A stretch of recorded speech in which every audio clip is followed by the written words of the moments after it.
جگہ اسی قدیم گھر کے پاس ہے۔ ہر امت کے لیے ہم نے قربانی کا ایک قاعدہ مقرر کر دیا ہے تاکہ اس امت کے لوگ اس جانوروں پر اللہ کا نام لیں جو اس نے ان کو بخشے ہیں۔ ان مختلف طریقوں کے اندر مقصد ایک ہی ہے، بس تمہارا خدا ایک ہی ہے اور اسی کے تم مطیع فرما ہو۔ اور اے نبی بشارت دے دو عاجزانہ روش اختیار کرنے والوں کو جن کا حال یہ ہے کہ اللہ کا ذکر سنتے ہیں تو ان کے دل کانپ اٹھتے ہیں، جو مصیبت بھی ان پر آتی ہے اس پر صبر کرتے ہیں، نماز قائم کرتے ہیں اور جو کچھ رزق ہم نے ان کو دیا ہے اس میں سے خرچ کرتے ہیں۔ تو یاد رکھیے اللہ سے ڈرنے والے لوگ، ان کی 4 صفات بیان ہوئی ہیں۔ اللہ کے ذکر کے وقت دلوں کو کانپ اٹھنا، اللہ کے راستے میں پہنچنے والی تکلیفوں پر صبر کرنا، نماز قائم کرنا اور مال خرچ کرنا۔ تو ہمیں بھی اپنے دلوں کا جائزہ لینا چاہیے کہ ہم اللہ سے ڈرنے والا دل رکھتے ہیں یا نہیں، مصیبت پہنچنے پر اللہ سے ناراض ہوتے ہیں یا غلط باتیں منہ سے نہیں نکالتے، ہمارا رویہ کیا ہوتا ہے۔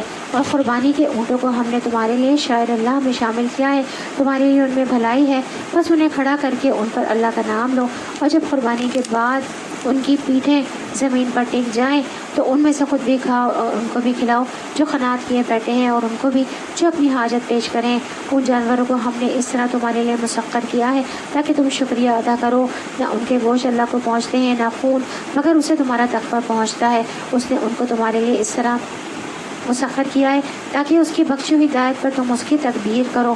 اور اے نبی صلی اللہ علیہ وسلم بشارت دے دو نیکوکار لوگوں کو، یقیناً اللہ مدافعت کرتا ہے ان لوگوں کی طرف سے جو ایمان لائے۔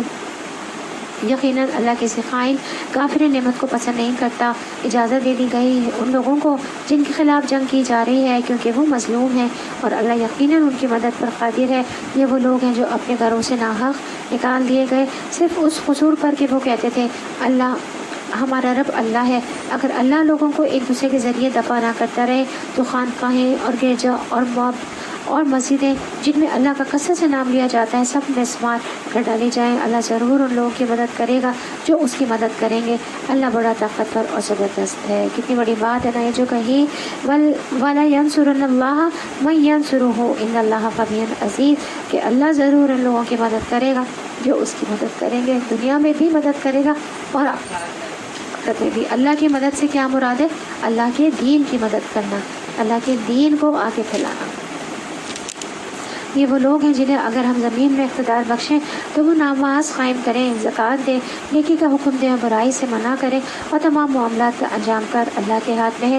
اے نبی صلی اللہ علیہ وسلم اگر وہ یعنی کفار تمہیں جھٹلاتے ہیں تو ان سے پہلے قوم نوح، عاد، سمود اور قوم ابراہیم، قوم لوط اور اہل مدین بھی جھٹلا چکے ہیں، اور موسیٰ علیہ السلام بھی جھٹلائے جا چکے ہیں۔ ان سب منکرین حق کو میں نے پہلے مہلت دی پھر پکڑ لیا۔ اب دیکھ لو میری عقوبت کیسی تھی۔ کیسی خطا کار بستیاں ہیں جن کو ہم نے تباہ کیا ہے اور آج وہ اپنی چھتوں پر الٹی پڑی ہیں۔ کتنے ہی کنویں بیکار اور کتنے ہی فصل کھنڈر بنے ہوئے، کیا یہ لوگ زمین میں چلے پھرے نہیں کہ ان کے دل سمجھنے والے اور ان کے کان سننے والے ہوتے؟ حقیقت یہ ہے کہ آنکھیں اندھی نہیں ہوتی مگر وہ دل اندھے ہو جاتے ہیں جو سینوں میں ہے۔ کیا کہا؟ لا تعمل ابصار ولکن تعمل قلوب التی فی الصدور، کہ آنکھیں اندھی نہیں ہوتی بلکہ ہمارے دلوں میں، ہمارے سینوں میں جو دل ہیں وہ اندھے ہو جاتے ہیں۔ ہماری آنکھوں سے تو ہمیں سب نظر آ رہا ہوتا ہے، ہمیں قرآن پاک بھی نظر آ رہا ہوتا ہے، اللہ کی پوری نشانیاں جو پھیلی ہوئی ہیں سب نظر آ رہی ہوتی ہیں، لیکن ہمارے دل اندھے ہو جاتے ہیں۔ یہ لوگ عذاب کے لیے جلدی مچا رہے ہیں۔ اللہ ہرگز اپنے وعدے کے خلاف نہ کرے گا، مگر تیرے رب کے ہاں ایک دن تمہارے شمار کے 1000 برس کے برابر ہوا کرتا ہے۔ کتنی ہی بستیاں ہیں جو ظالم تھی، میں نے پہلے ان کو مہلت دی پھر پکڑ لیا، اور سب کو واپس تو میرے ہی پاس آنا ہے۔ اے نبی صلی اللہ علیہ وسلم کہہ دو کہ لوگوں میں تو تمہارے لیے صرف وہ شخص ہوں جو برا وقت آنے سے پہلے صاف صاف خبردار کر دینے والا ہوں کہ جو ایمان لائیں گے اور نیک عمل کریں گے ان کے لیے مغفرت ہے اور عزت کی روزی، اور جو ہماری آیات کو نیچا دکھانے کی کوشش کریں گے وہ دوزخ کے یار ہیں۔ کیا ہے؟ ہمارے لیے مغفرت ہے اور رزق کریم اور عزت دار روزی ہے۔ اور اے نبی صلی اللہ علیہ وسلم تم سے پہلے ہم نے نہ کوئی رسول ایسا بھیجا نہ نبی جس کے ساتھ یہ معاملہ پیش نہ آیا ہو، یعنی کہ ہر نبی کو ستایا گیا، پریشان کیا گیا اور ہر نبی کی مخالفت کی گئی، جیسے کہ نبی کریم صلی اللہ علیہ وسلم کی مخالفت کی جا رہی تھی۔ جب اسے تمنا کی، شیطان کی اس تمنا میں قلل انداز ہو گیا شیطان اس کی تمنا میں غلط انداز ہو گیا۔ اس طرح جو کچھ بھی شیطان غلط اندازیاں کرتا ہے اللہ ان کو مٹا دیتا ہے اور اپنی آیات کو پختہ کر دیتا ہے۔ اللہ علیم ہے اور حکیم بھی۔ تو شیطان کیا ہوتا ہے؟ شیطان بھی جو ہے وہ خلل ڈالتا ہے، جو نبی کریم صلی اللہ علیہ وسلم بتاتے تھے اس میں خلل شیطان بھی ڈالتا تھا، لیکن اللہ تعالیٰ نے کیا فرمایا کہ اللہ ان کو مٹا دیتا ہے۔ جو شیطان خلل اندازیاں ڈالتا ہے نا، اللہ تعالیٰ ان جو خلل اندازی ہیں ان کو مٹا دیتے ہیں اور اپنی آیات کو پختہ رکھتے ہیں، اپنی نشانیوں کو اور اپنی جو بات کہی ہو جا رہی ہوتی ہے نا اس کو پختہ رکھتے ہیں۔ اس طرح جب بھی کوئی داعی، جیسے کہ یہ جب پڑھا جا رہا ہوتا ہے نا تو اس وقت بھی اللہ کی مدد ہوتی ہے، اور اگر کوئی شیطان بہکانے کی کوشش کرتا ہے تو اللہ تعالیٰ اپنی آیات کو پختہ رکھتے ہیں۔ یہ بیان کرتے ہوئے بھی اللہ تعالیٰ کی بہت زیادہ مدد ہوتی ہے کہ اللہ تعالیٰ صحیح جو ہے وہ بات لوگوں تک پہنچا سکے، کیونکہ کیا ہوتا ہے شیطان کا تو کام ہے بہکانا، تو لیکن اللہ کی اس وقت بہت زیادہ خاص مدد ہو رہی ہوتی ہے۔ اللہ علیم ہے اور حکیم، اور وہ اس لیے ایسا ہونے دیتا ہے تاکہ شیطان کی ڈالی ہوئی خرابی کو فتنہ بنا دے ان لوگوں کے لیے جن کے دلوں کو نفاق کا روک لگا ہوا ہے اور جن کے دل کھوٹے ہیں۔ حقیقت یہ ہے کہ یہ ظالم لوگ انات بھی بہت دور نکل گئے، اور علم سے بہرمند لوگ جان لے کہ یہ حق ہے تیرے رب کی طرف سے، اور وہ اس پر ایمان لے آئیں اور ان کے دل اس کے آگے جھک جائیں۔ یقیناً اللہ ایمان لانے والوں کو ہمیشہ سیدھا راستہ دکھا دیتا ہے۔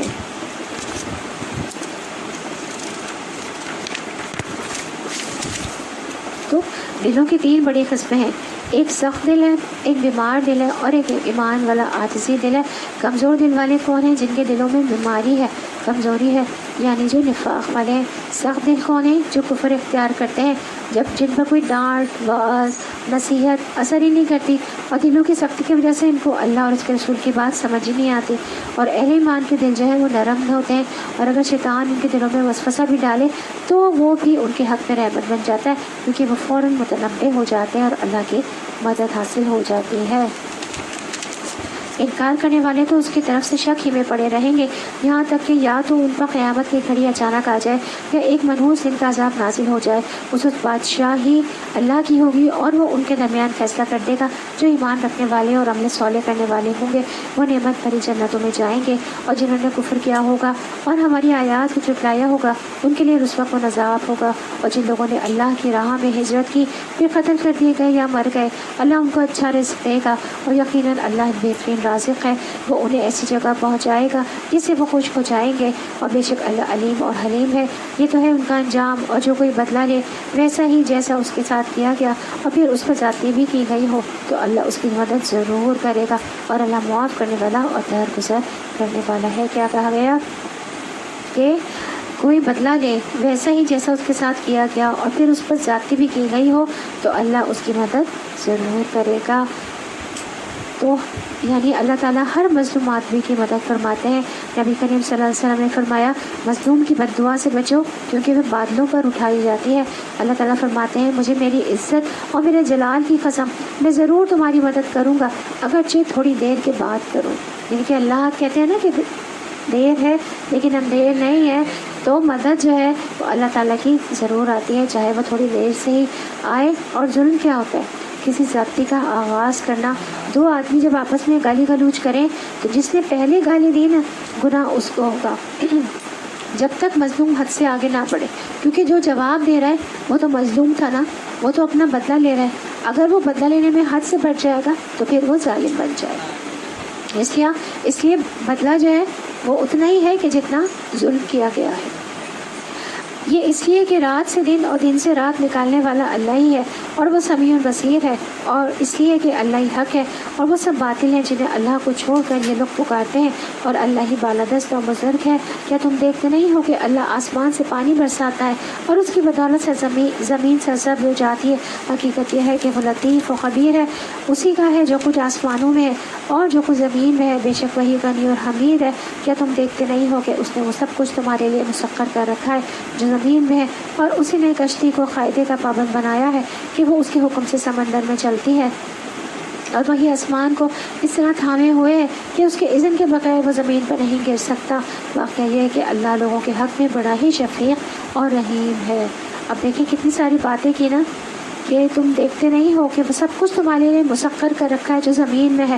ہم کتنی نباتات اور کتنی چیزیں جو ہیں اس میں سے نکال کے کھاتے ہیں. زمین میں سے کیا کیا نہیں نکلتا, سبزیاں, پھل, درخت, پودے, ہر جڑی بوٹی, ہر سبزی, ہر پھل, اناج جو روٹی کھاتے ہیں گندم بھی یہیں سے نکلتا ہے, چاول, دالیں, سب کچھ یہیں سے نکل رہا ہوتا ہے.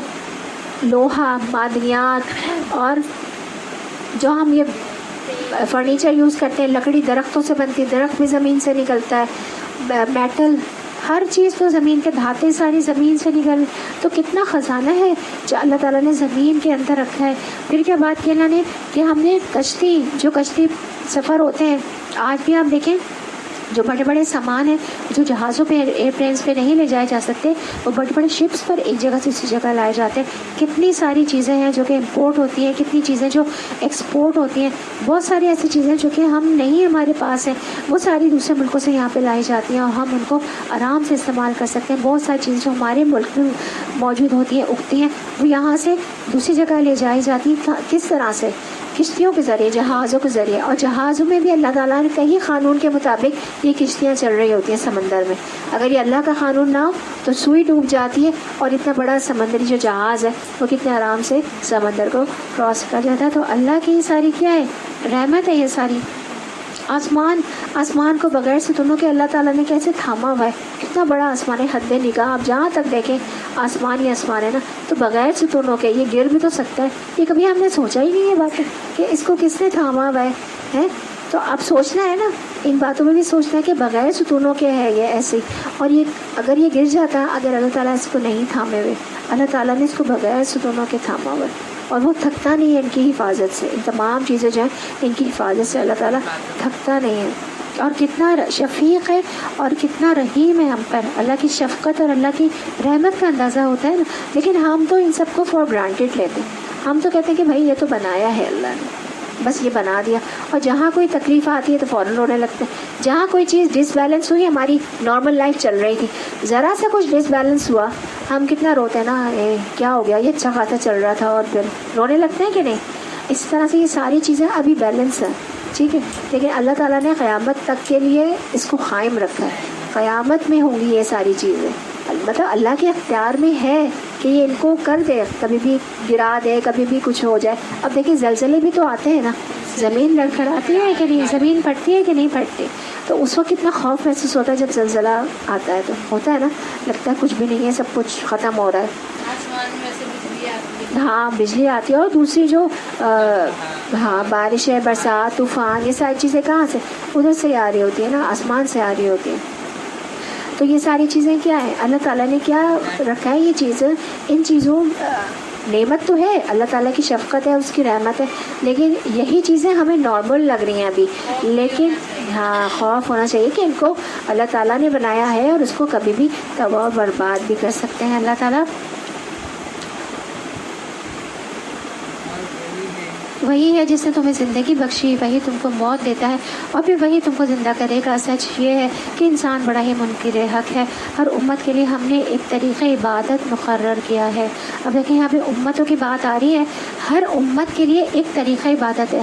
ہر شریعت کو, ہر امت کو اللہ تعالیٰ نے ایک طریقہ عبادت کیا. جو عیسائیوں کا جو دین آیا وہ بھی اللہ نے بھیجا تھا, حضرت عیسیٰ علیہ السلام کو بھی اللہ نے بھیجا, اور حضرت موسیٰ علیہ السلام کو بھی اللہ نے بھیجا تھا, تورات بھی اللہ نے بھیجی تھی. ان کا طریقہ کار عبادت کا الگ تھا, عیسائیوں کا طریقہ کار عبادت کا الگ, اور ہم مسلمانوں کو طریقہ عبادت کا اللہ نے الگ دیا ہے جس کی وہ پیروی کرتی ہیں. بس اے نبی وہ اس معاملے میں تم سے جھگڑا نہ کریں, یعنی کہ وہ عبادت کے طریقوں میں نبی کریم صلی اللہ علیہ وسلم تو جھگڑا کرتے تھے, یہودی اور کفار تھے اور جو عیسائی تھے. تو وہ کہہ رہے ہیں اللہ تعالیٰ کہ وہ ان سے تم سے جھگڑا نہ کریں, سب کا طریقہ عبادت الگ ہے. تم اپنے رب کی طرف دعوت دو, اس نئے طریقے, اس نئے اسلام, اس نئے دین کی طرف دعوت دو, بلاؤ, یقیناً تم سیدھے راستے پر. مطلب وہ کہتے تھے نا کہ ہمارے دین میں ہمارے جو نبی آئے انہوں نے یہ بتایا تھا, اور اب آپ یہ بات کرنے کے لیے کہہ رہے ہیں. تو اللہ تعالیٰ کیا کہہ رہے ہیں, آپ صرف دعوت دیں, یقیناً تم سیدھے راستے پر ہو. نبی کریم صلی اللہ علیہ وسلم کو بہت تسلی دی اللہ تعالیٰ نے. اور اگر وہ تم سے جھگڑے تو کہہ دو جو کچھ تم کر رہے ہو اللہ کو خوب معلوم ہے.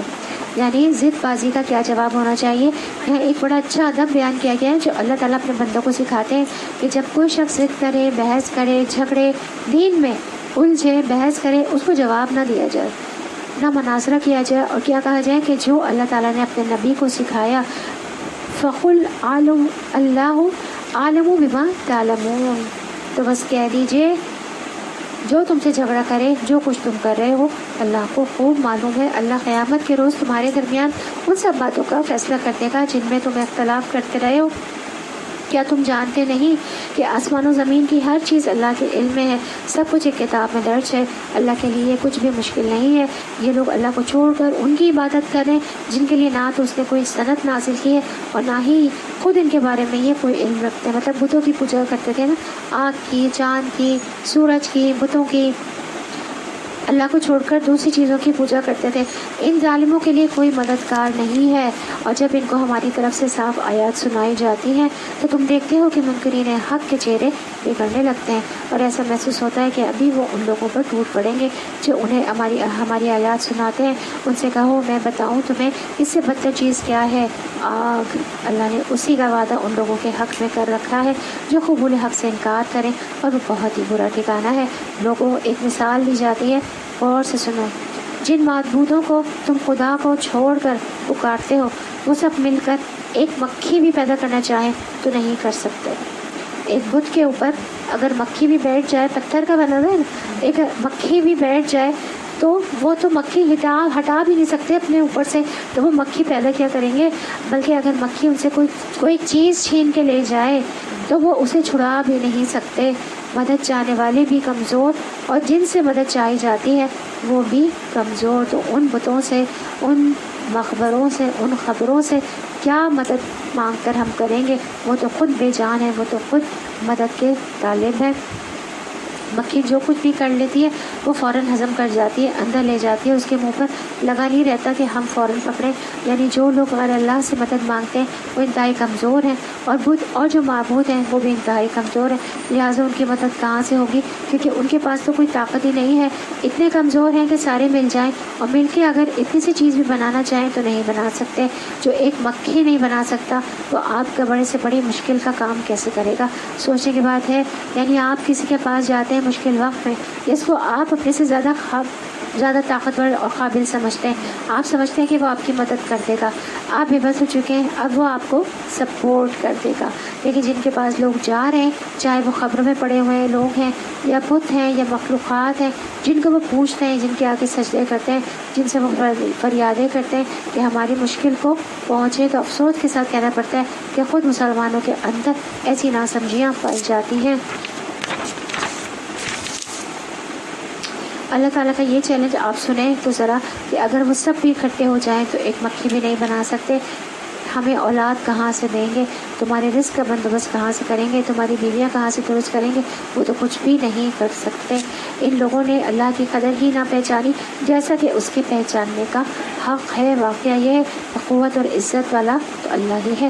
حقیقت یہ ہے کہ اللہ اپنے فرامین کی ترسیل کے لیے ملائکہ میں سے بھی پیغام رساں منتخب کرتا ہے اور انسانوں میں سے بھی, اور وہ سمیع اور بصیر ہے. فرشتوں میں سے اللہ نے جبرائیل علیہ السلام کو چنا اور انسانوں میں سے اللہ نے دیگر انبیاء کے ساتھ ساتھ محمد صلی اللہ علیہ وسلم کو چنا.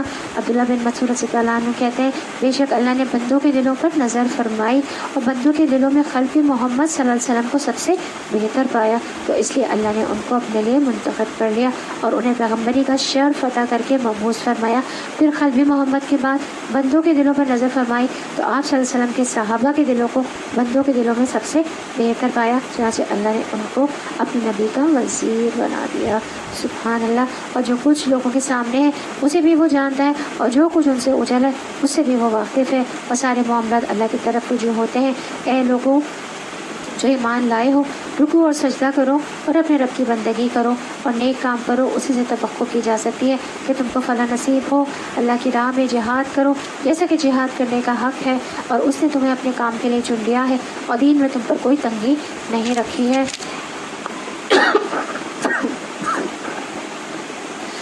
قائم ہو جاؤ اپنے باپ ابراہیم کی ملت پر. اللہ نے پہلے بھی تمہارا نام مسلم رکھا تھا اور اس قرآن میں بھی تمہارا یہی نام ہے. یعنی کہ پہلے بھی جو شریعت آئی, دین آئے, عیسائی آئے اور یہودی آئے، ان کو بھی اللہ تعالیٰ نے مسلم ہی نام رکھا تھا، اور ہمارا بھی قرآن میں یہی نام ہے تاکہ رسول تم پر گواہ ہو اور تم لوگوں پر گواہ ہو۔ رسول صلی اللہ علیہ وسلم ہم پر گواہ ہیں، اور ہم کون لوگوں پر؟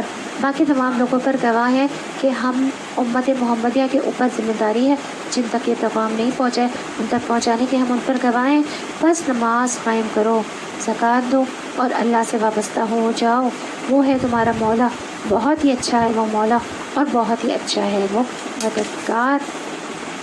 یعنی ہمارا نام کیا ہے؟ مسلم۔ فرقہ وارانہ نام لوگوں نے خود رکھے ہیں، ہم کون ہیں؟ صرف مسلمان ہیں ہم۔ تو یاد رکھیے، انسان سب کچھ ہوتے ہوئے بھی اگر اپنے آپ کو اللہ کے دین کے لیے خالص نہیں کرتا ہے تو خسارے میں ہے۔ اس لیے آتا ہے کہ اللہ کی راہ میں ایسے کوشش کرو، ایسے محنت کرو، ایسے جہاد کرو جیسے حق ہے کرنے کا۔ حق کیسے ادا ہوتا ہے؟ حق تو ادا نہیں ہو سکتا، لیکن اخلاص کے بغیر کوششیں بیکار ہیں۔ یعنی صرف اوپر کی بھاگ دوڑ نہیں، اخلاص کے ساتھ بھاگ دوڑ، اللہ کے دین کی خدمت، اس کے لیے محنت، چھوٹا سا ہی کیوں نہ ہو کام، چاہے مسجد کا جھاڑو ہی کیوں نہ ہو، چاہے پیسے گن کر بینک میں جمع کرانے ہی کیوں نہ ہو، چاہے کرسی پر بیٹھ کر پڑھانا ہی کیوں نہ ہو، چاہے لوگوں کو بلانا ہی کیوں نہ ہو، یعنی کسی بھی طرح خالصتاً جب اللہ کی رضا کے لیے انسان اللہ کے دین کی مدد کرتا ہے، اس کا وعدہ ہے کہ اللہ ضرور ان کی مدد کرے گا۔ تو اخلاص میں کیا چیز ہے؟ اسلام، اپنا آپ اللہ کی سپورٹ کر دینا۔ اور یہاں پر اس نے تمہارے لیے دین میں کوئی تنگی نہیں رکھی، اور یہ حقیقت ہے کہ ہمارے دین میں تنگی نہیں ہے۔ کس طرح اللہ نے وضو نہیں کر سکتے تو تیمم کی سہولت رکھی ہے، کھڑے ہو کر نماز نہیں پڑھ سکتے تو بیٹھ کر نماز پڑھنے کی اجازت دی ہے، کس طرح سفر میں 4 رکعتوں کو 2 رکعت کر دیا ہے، بیمار ہوں، مریض ہوں، سفر پر ہوں تو روزے چھوڑ کر باقی دنوں میں ان کی تعداد پوری کر سکتے ہیں۔ حج میں اللہ تعالیٰ نے اتنی آسانیاں رکھی ہیں۔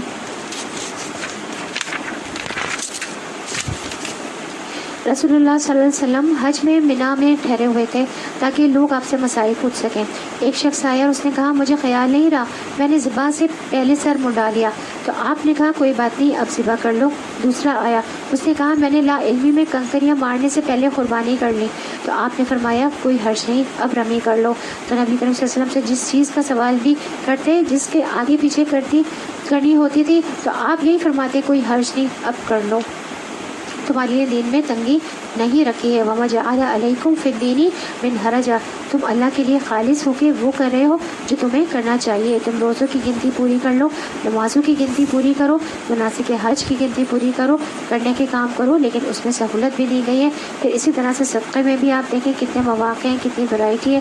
جس وقت جہاں جو موقع ہو وہاں انسان اس کے مطابق کرتا رہے۔ پھر جس کے پاس مال نہیں ہے، کیونکہ پھر انسان کے اندر وہ آتا ہے نا کہ پھر میرے پاس تو کچھ بھی دینے کے لیے نہیں ہے، پیسے نہیں ہے، تو میں کیا کروں؟ ہر تسبیح صدقہ ہے، ہر تکبیر اللہ اکبر صدقہ ہے، ہر تحمید صدقہ ہے، ہر تحلیل صدقہ ہے، یعنی لا الہ الا اللہ پڑھنا صدقہ ہے۔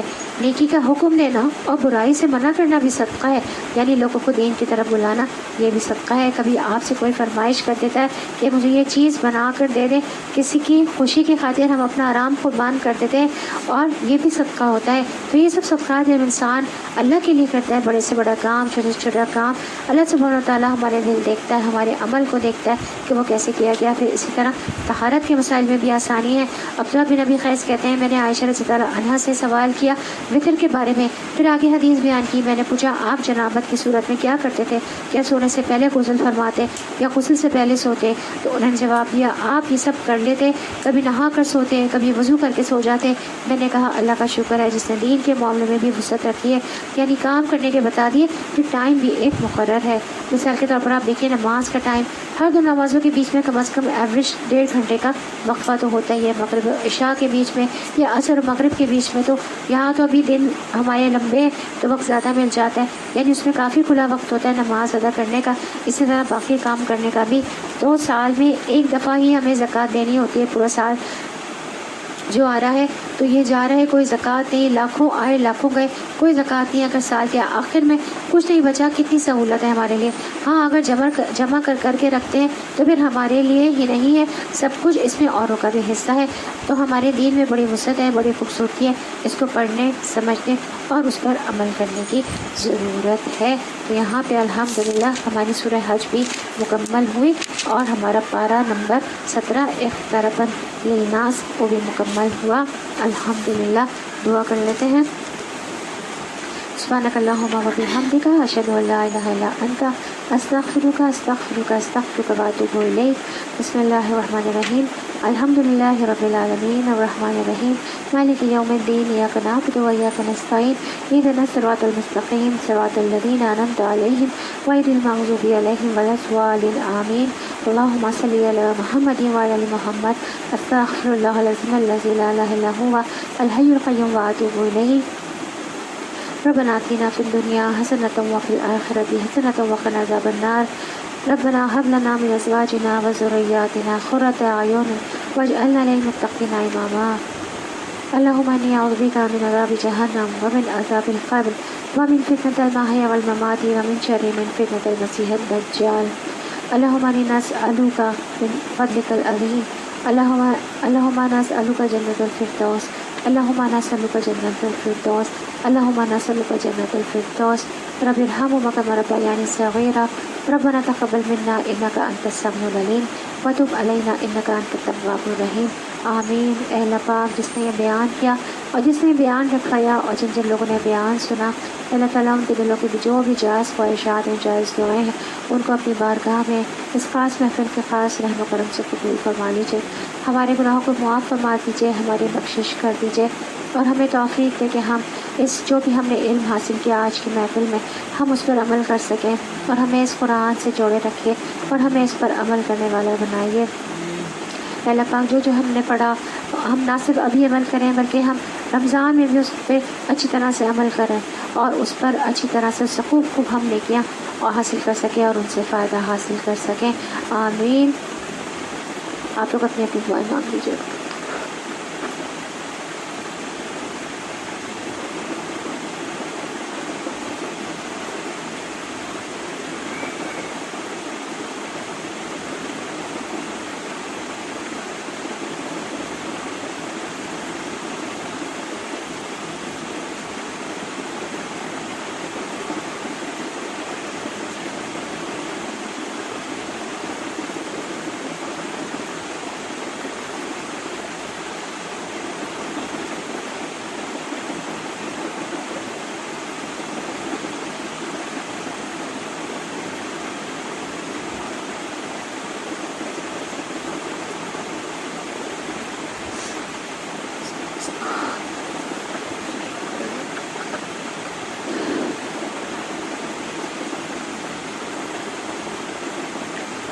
سبحان ربک رب العزة عما یصفون وسلام علی المرسلین والحمد للہ رب العالمین. السلام علیکم ورحمۃ اللہ وبرکاتہ.